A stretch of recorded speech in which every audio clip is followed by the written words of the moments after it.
Edurne ez demoguz? Eixo, ondo. Edurne uste dut etxe hau oso berezia dela zuetzat. Bai, hau izan zen gurasoen azken urtetako etxe bizitza.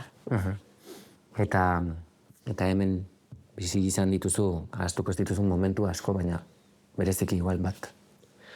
Bai, amaren azkeneko momentutxoak. Amaren Hemen heriotza. izan ziren, bai. Eta amaren heriotza eutanasian bitartez izan zen. Alaxe da, bai. Noiz eta nola iritsi zen amaren gaixotasuna?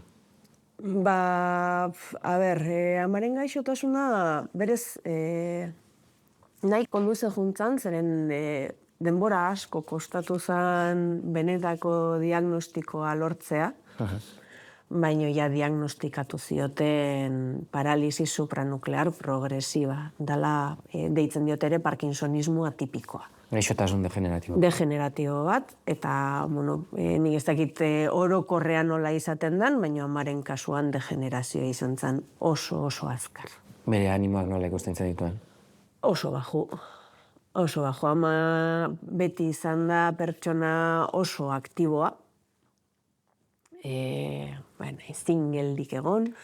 Honek nekatuta zegoela esaten zigunean, esaten genion emakumea, gelditu. Nekatuta baldin bazaude, deskantxau ezin zuen. Orduan, gelditzea ezin mugitu, ezin hitz egin, ezin partekatu esan behar zuena asko kostatu zitzaion, oso gogorra izan zen berarentzat. Bai. Eta zen momentutan, hasten zarete etxean, eutanasia egitzari buruz hitz egiten?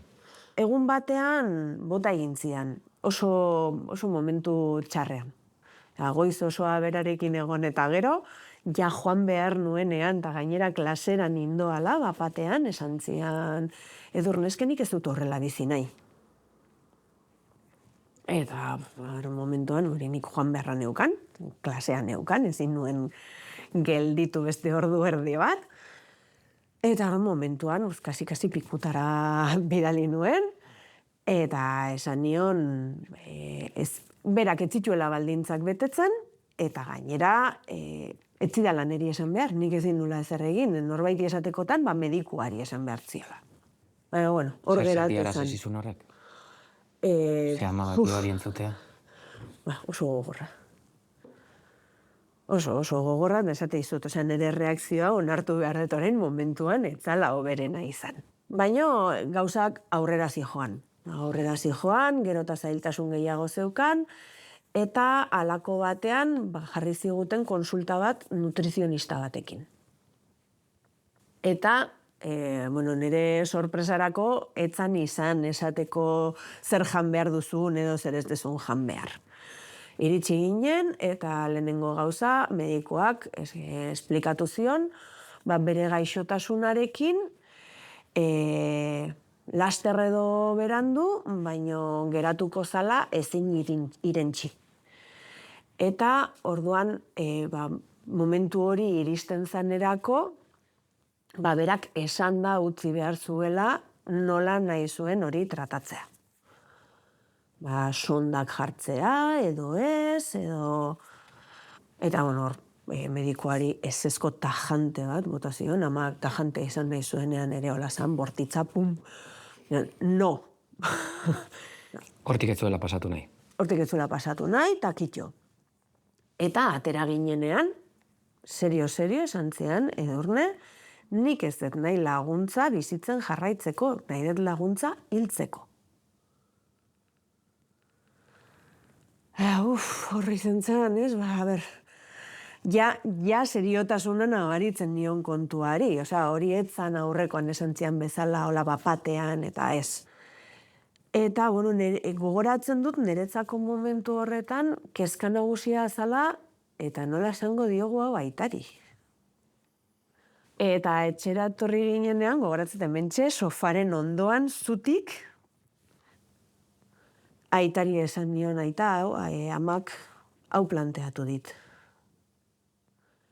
Eta aitak ama begiratu zuen, ama zegoen sofan eserita, ama begiratu zuen, eta esan zian serio, zintzen, eski horrela bizitzeak ez du merezi.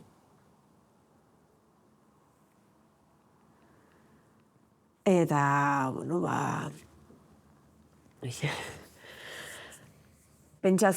gogorra, oso gogorra izan behar du, bikotea, bizitza oso elkarrekin egon zaren hori, jakitea, bai joala, ez dala gehiago egongo zure ondoan.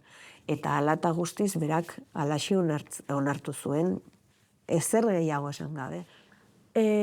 Ama behin gauza martxan jarri zenean, asko lasaitu zen. Asko lasaitu zen, eta hori jakinarazten zigun gainera. Zentziduen, ni lasai nago, Ni lasai nago, eta aurrea. Berak nahi zuena zen, ahalik eta azkarren bideratzea dana. Zuek, hiruron artean, ama, aita eta zuk erabaki zenutenetik aktibatuko dugu, eutanasia eskatuko dugu, eta hori burutzen den arte zenbat denbora pasa zen? 3 hilabete inguru. Eta hori olako batean galdetu zioten ea bazeukan dataren bat, bere eutanasia egitea gustatuko litzaiokena, ez dakit ze data arraro bat esan zuen, eta begiratu nion, eta data hori zergatik da. Ez, ekainak 16, bere urte betetzea. Orduan 71 urte bete zituen egunean hil zen. Konta iguzu nola hasi zen eguna? Ekainak 16 iritsi? Eta?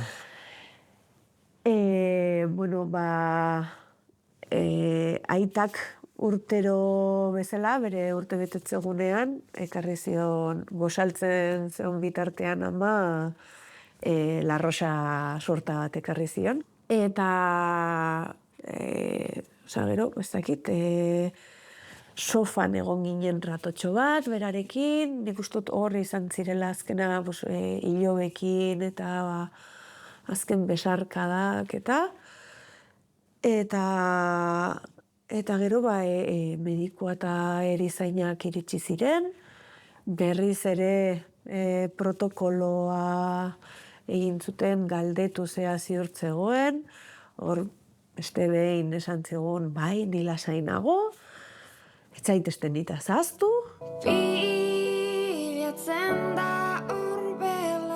Eta orduan, gelara eraman genuen, oean etzan zan. Lehenengo aldia zan, bai medikuak eta bai erizain hauek olako prozesu bat egiten zutela. Eta, karo, beraiek zalantza zeukaten, behin botika hori eman da, gorputzak nola reakzionatuko zuen. Orduan, esan zioten, inporta ez pasaizue, lo hartzen duenean, jazuek gelatik atera, eta hola egin genuen. Ama lokartzen zen bitartean zuen eskautik helduta. Bai. Bai, eta geratu zen, lasai, lo, uxo, eta ia, hori gu atera ginen gelatik, jarri zioten, atera ziren, esan zuten dana oso ongi juntzala, eta gero etorri zirenean tanatoriokoak, neska bat zan, eta esan zian, hildako asko ikusi ditut, olako lasaitasuna transmititzen duenik, inoiz ez. Eta bai, egia, geratu zen, lo goxo egongo balitz bezala.